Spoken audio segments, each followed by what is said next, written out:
छोड़ दीजिए मुझे, मुझे कुछ नहीं मालूम है साहब, साहब छोड़ दीजिए मुझे, साहब मुझे कुछ नहीं मालूम है साहब। చెన్నై నుండి చూసి బ్లాక్ గార్డ్ నీ టైం బాగుందిరా. హలో సుసి, ఎలా ఉన్నావమ్మా?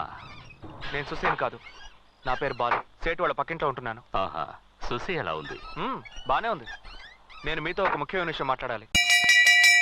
నమస్కారం సార్ యాదగిరి గారు. ఏరా సౌండ్ రాకూడదని చెప్పాను కదా. కొంచెం సాఫ్ట్ గా మాట్లాడండి సార్. నీతోటి సాఫ్ట్ గా మాట్లాడటమేంట్రా బంటోడా? అసలు ఈ క్యాంటీన్ నాదే కదా సార్. అవును నీదే. ఆ తందు చేత తన్ని పంపించి క్యాంటీన్ హ్యాండ్ ఓవర్ చేస్తున్నారు కదా సార్. అవును రా, ఇది ఇప్పుడు ఏం పీకుతావు? పీకుతాం అని మాట్లాడకండి సార్, ఆడోళ్ళు ఉంటారు. ఆ ఉంటే ఏంట్రా గంట కోస్తా. కొంచెం వెనక ముందు చూసుకొని మాట్లాడండి సార్. ఏంట్రా వెనక ముందు? చెల్లెమ్మ అసలు ఏం జరిగిందంటే నాకు మొత్తం అర్థమైంది. మర్యాదగా క్యాంటీన్ ఇచ్చేయి. క్యాంటీన్ వారికి ఇస్తే నేను ఎలా బ్రతకాలి చెల్లెమ్మ? చూడమ్మా, ఈడు ఎలా బతకాలో ఎలా చావాలో నేను చూసుకుంటాను. నువ్వు లోపలికి వెళ్ళి మన క్యాంటీన్ లో ఏం కావాలో తీసుకో. నువ్వు ఇట్రారా, నువ్వు వెళ్ళమ్మా, నా పొజిషన్కి రాను. కాదన్నా, నువ్వు నా క్యాంటీన్ తీసుకుంటే నేను ఎలా బ్రతకాలన్నా? మేమెలా బతికామా ఇన్నాళ్ళు, అలాగే బతకాలి. రైస్ అమ్ముకుంటూ గంట కొట్టు. ఇలా అన్నావుంటమ్మా, గట్టిగా కొట్టు. ఇలా రావు సౌండ్ కొట్టు. ఆపు. ఐస్ నమ్ము అంటావంటే ఐస్ అని గట్టిగారు. అలా ఆపిస్తూనే ఉండు.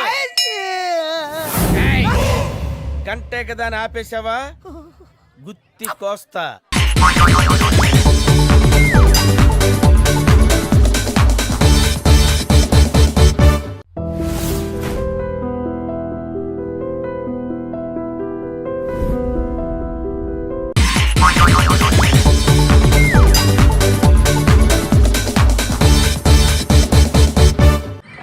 చీర కట్టుకోవడా?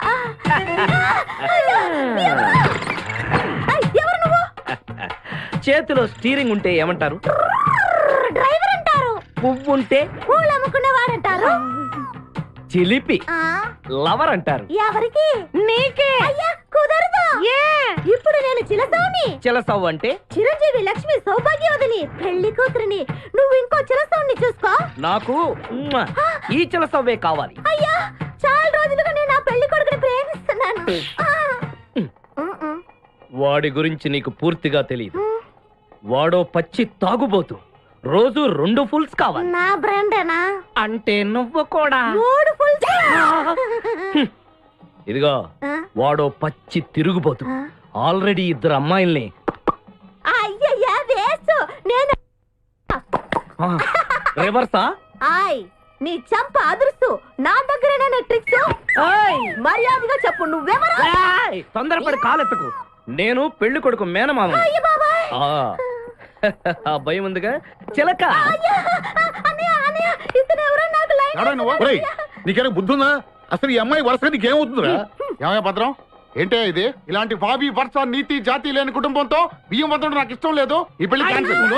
నాకు కావాలి. పెళ్లి కొడుకుని నేను టూ మచ్ గా లవ్ చేశాను. అతనితో mid night masala rain song కూడా వేశాను. ఇప్పుడు నువ్వు కాదంటే ఇక్కడి నుంచి నా శవమే వస్తుంది. బావా, బుజ్జిగాన్ని సేవ్ చేద్దాం కదా అని ఓ చిన్న ట్రైల్ వేసాను. వర్కౌట్ కాలేదు. అసలు వాడు చెడిపోయింది నీ వల్ల. నోరు ముసులు వెళ్ళి వాడిని రెడీ తీసుకురా. ఏంటి? ఎక్కడ ఈ పాపం పండెను నేడు, నీ భరతం పడతా చూడు, నీ పాలిట ఏంటి లోపల ఏదో జింగిరి పింగిరిలా ఉంది? లోపల బయటికి నీకే చెప్పేది. దొంగ పుట్టావులా మొహం ఏంట్రా? ఏం జరిగింది? ఎవరి ఆడలేడి? అవును, మోటార్ రూమ్ లో ఏం చేస్తున్నారా? ఏదో అడ్రస్ అడిగింది మూర్తి, కాస్త డీటెయిల్ గా చెప్తున్నాను. అడ్రస్ అడిగిందా? అడ్రస్ అడిగితే బయట చెప్పచ్చు కదరా, లోపల ఎందుకు తీసుకెళ్ళావరా? ఓహో, అందుకే హౌసింగ్ బోర్డు లో నీళ్లు రాలేదు అంటున్నారు. ఎలా వస్తాయరా? నువ్వు మోటార్ రూమ్ లో ఈ పని చేస్తే అక్కడ నీళ్ళు ఎలా వస్తాయి? నువ్వు ఒక పెద్ద మనిషి అనుకుని కబడ్డీ టీమ్ లో చేర్చుకుని నీకు మర్యాద ఇస్తే ఇక్కడ ఇలా లుచ్చా పని చేస్తావా? నేను కబడ్డీ ఆడిన రోజే చెప్పాను కదా మూర్తి, నా పెళ్ళం టచ్ చేసి 6 నెలలు అయిందని. ఎప్పుడు వెళ్ళినా కడుపు నొప్పి అంటా ఉంది. తననే బాధ పెట్టకూడదు, వచ్చిందన్నే వదలకూడదు కదా. ఏంట్రా ఏదో 10-15 ఏళ్ళుగా పస్తులతో అల్లాడిపోయినట్టు ఫీల్ అయ్యి మాట్లాడుతున్నా? ఇది ఒక ఆకలే కదా మూర్తి. ఈ విషయం నేను ప్రాణంగా ప్రేమించే నీ భార్యకి తెలిస్తే ఏమవుతుంది? అవును మూర్తి, దానికి కనుక తెలిసిందంటే ఊరేసుకుంటది. ఇది మనలోనే ఉండదు. తెలుసు కదా, బుద్ధి లేని గాడిద. మర్యాదగా నీ పెళ్ళం కడుపు నొప్పి వైద్యం చేసి జాగ్రత్తగా చూసుకోపా. ఇల్లు ఇటుంటే అటు వెళ్తామంటరా? 2 ఇడ్లీ 1 వడ తీసుకురమ్మంది. హోటల్కి వెళ్ళి తీసుకెళ్తాం. ఆవిడ అక్కడ ఆకలితో ఉంటూ నువ్వు ఇక్కడ ఆకలి తీసుకుంటావు కదా. ఇలా రా, నీకు అసలు సిగ్గుందా? సిగ్గుపడితే ఎలా జరుగుతుంది? కట్టుకున్నాడు ఉద్యోగం అంటే దుబాయ్ పోయా. అందుకని ఈయన్ని పట్టుకున్నావు. కావాలంటే నువ్వు రావచ్చు. ఎవడరా అక్కడ? ముందు ఈ మోటార్ రూమ్ శుభ్రం చేయండి.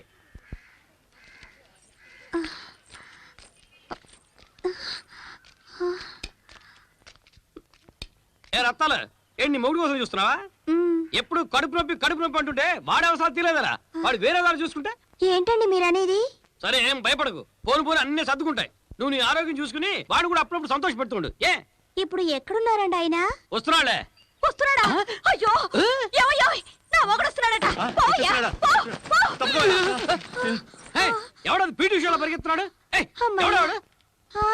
ఆయన ఒక బాక్సర్ ఊరికి చూసెడుతున్నారు. ఏంటి చూసెళ్తున్నాడా? ఓహో, ఆ రూట్ లో పోతుందా కదా. ఈ మొగుడు 1 వేలో వెళ్తుంటే నువ్వు హైవేలో వెళ్తున్నావా? ఇది రత్తాలు, పోతే పోయారు కానీ యాక్సిడెంట్ చేసుకోకండి. తోలేవాడు సరిగ్గా తోలితే యాక్సిడెంట్ ఎందుకు అవుతుంది? పోతే ఈ విషయం మన మధ్య ఉండాలి. నా మొగుడు గనక తెలిస్తే తెలిస్తే